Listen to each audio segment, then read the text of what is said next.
Шар упал прямо с неба. Никто не видел, как он падал, наверное, потому что был небольшим, метра полтора в диаметре, и спускался на парашюте из тончайшей прозрачной пленки. С глухим ударом он коснулся земли, распугав голубей в тихом московском переулке. Парашют автоматически отделился от шара и тут же был унесен ветром.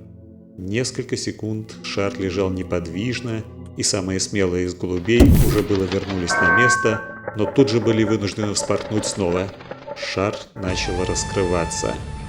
Он раскрывался так, как раскрывается свернувшийся в клубок ежик. Руки, ноги и голова появились откуда-то изнутри, спина распрямилась, и робот встал на ноги. Несколько секунд он оглядывался по сторонам, потом навел свой лазер на асфальт мостовой. Асфальт на секунду вспыхнул, и от него отделилось маленькое облачко. Потом он навел лазер на стену ближайшего дома, на дерево, на землю, на стоявший на обочине автомобиль, и на всем вспыхивали вспышки, испарявшие по несколько грамм вещества. Спектр вспышки от автомобиля заинтересовал робота. Он подошел к машине и отрезал лазером сначала крыло, потом капот. Пробегавший мимо мальчишка остановился в изумлении, широко раскрыв рот. Робот продолжал работать, не обращая на него никакого внимания. Вот он раскрыл у себя на брюхе какую-то дверцу, и оттуда высыпалось с полдюжины маленьких механизмов, похожих на крабов, ощетинившихся металлическими ногами и клешнями. Робот стал нарезать двигатель автомобиля на ломтики и кидать их крабам. Те тоже дружно принялись за работу. Один из них отщипывал от ломтиков металла совсем маленькие кусочки, быстро вращал их между своими клешнями, и кусочки на глазах превращались в маленькие винтики, которые краб просто бросал на землю вокруг себя и отщипывал новый кусочек металла. Другой краб точно так же изготавливал шестеренки.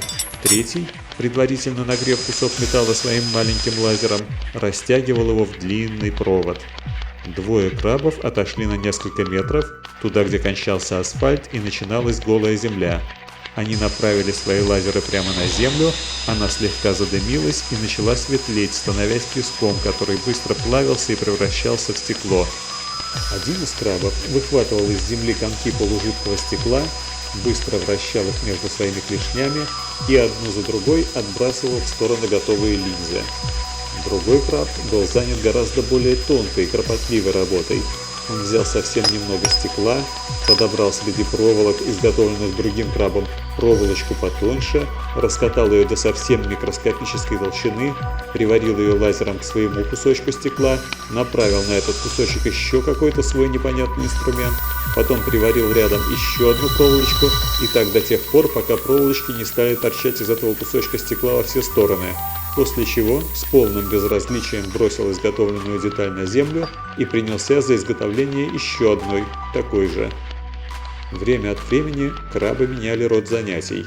Так, например, когда вокруг краба, изготовлявшего линзы, их скопилось не менее 2 десятков, он вдруг стал выдавать вместо линз пучки стекловолокна.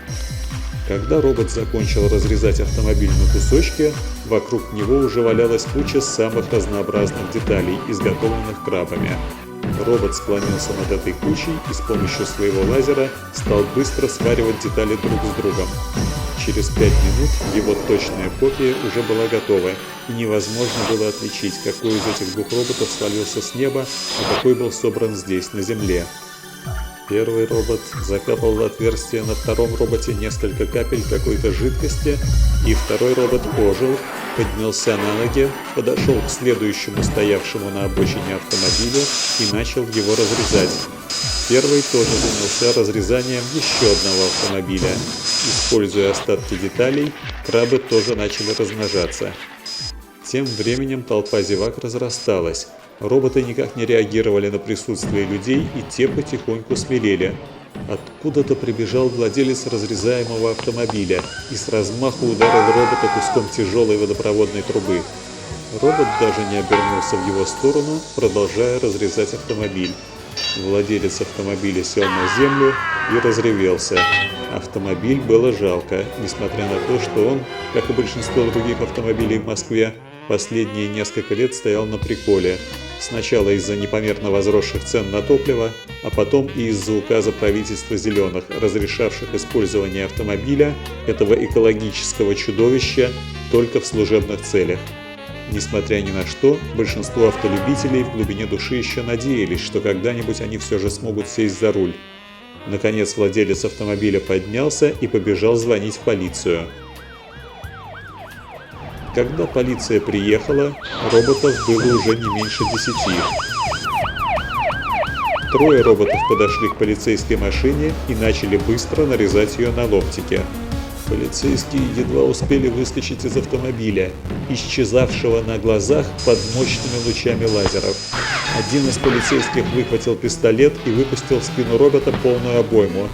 Робот нехотя обернулся, взял из руки остолбеневшего полицейского пистолет, рассек пистолет напополам и кинул обломки пробегавшего мимо крабу. Полицейский вытер со лба проступившую испарину и сказал: «Кажется, пора вызывать войска».